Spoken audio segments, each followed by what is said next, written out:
are listening to Digital Pratik's podcast, where you're gonna learn digital marketing for free every single day.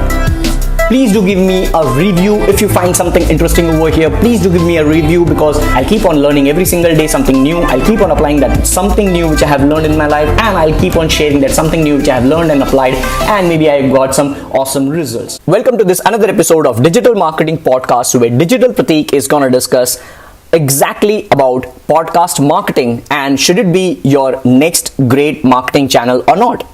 Now, when it comes to reaching engaged, relevant audiences, which marketing channels truly shine? Social media, email, webinars? How about podcasts? Podcasts, I can hear you thinking like, you mean those radio shows that were popular in early 2000s?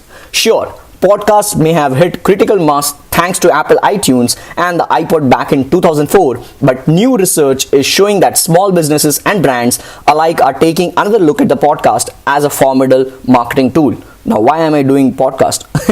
You'll come to know in the end. So, of course, the question is, why podcasts?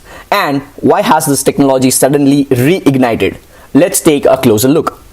So, according to a recent report from Infinite Dial, 40% of respondents reported listening to a podcast at least once. Now, with 24% doing on monthly and 15% doing so weekly. Year over year, online radio and podcasts are in particular having shown a growth that simply can't be ignored.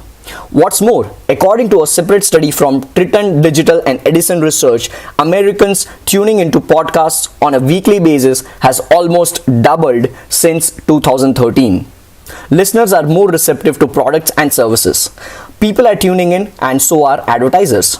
There's a lot for advertisers to like for about podcasts, since almost 2/3 of listeners are more willing to consider products and services they learned about on a podcast. In addition to high levels of receptiveness, relevancy, and engagement, the kinds of people listening to podcasts are the very users many advertisers want to reach. Relatively young, high income, and high education levels, according to a survey from Nielsen. Now the question becomes, how can brands and companies leverage this audience attraction? One of the biggest points to keep in mind is that no one is going to tune in to a 20-minute commercial about your business. Take eBay for example. Earlier this summer, Brooklyn-based audio company Gimlet Creative completed a branded podcast series for the auction company called Open for Business. Now, it became the #1 business podcast in iTunes when it released in June, and talks to create a second season are already underway. On the surface, it looks like Open for Business has very little in common with eBay itself. Topics include on how to build a business from the ground up, including how to hire, how an immigrant can start a business in the US, and so on.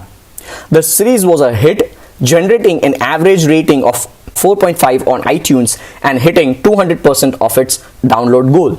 Now, before you get too excited about the potential of podcasts, it's worth noting a few downsides as well.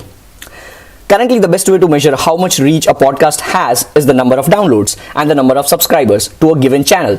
Podcasts do not yet have the ability to tell you things like how long people listened, or, for example, if someone played a podcast in their car with a group of friends. What's more, podcasts don't correlate the number of downloads to the number of subscribers. So hosts don't know what percentage of their listeners tune in on a weekly basis or download an episode. How many people listen one time and then never listen again? No one knows.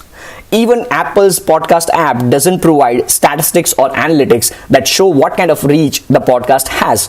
So keep this in mind if you're looking for measurable marketing gains with podcasts.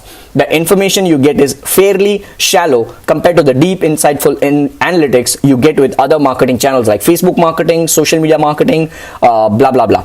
If you're looking at starting your own podcast, you can see from the examples that the top podcast for your particular industry, there's much higher bar set in terms of quality and consistency than with creating other types of content. That means you have to commit to a standard of quality and a publishing schedule that's both dedicated and deeply involved. It's quite the challenge to be sure, and many companies, even large ones, simply cannot afford that kind of time investment with so many other digital irons in the fire. So, do you use podcast in your own marketing campaigns? What have your results been so far? Share your thoughts with me in the comments or somewhere and let me know what tips you have for your fellow podcasters who are looking to get started.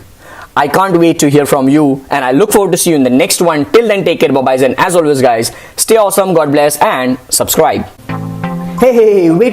Before you leave, let me just tell you that please do give me a review if you find something interesting over here. Please do give me a review because that helps me rank over here and stand out from the crowd in digital marketing space, and that helps me boost my confidence in giving you and providing you as much possible as I can with the value stuff every single day to enhance my digital marketing knowledge. Alright, so I'll see you in the review section and do give me a subscribe hit. Thank you.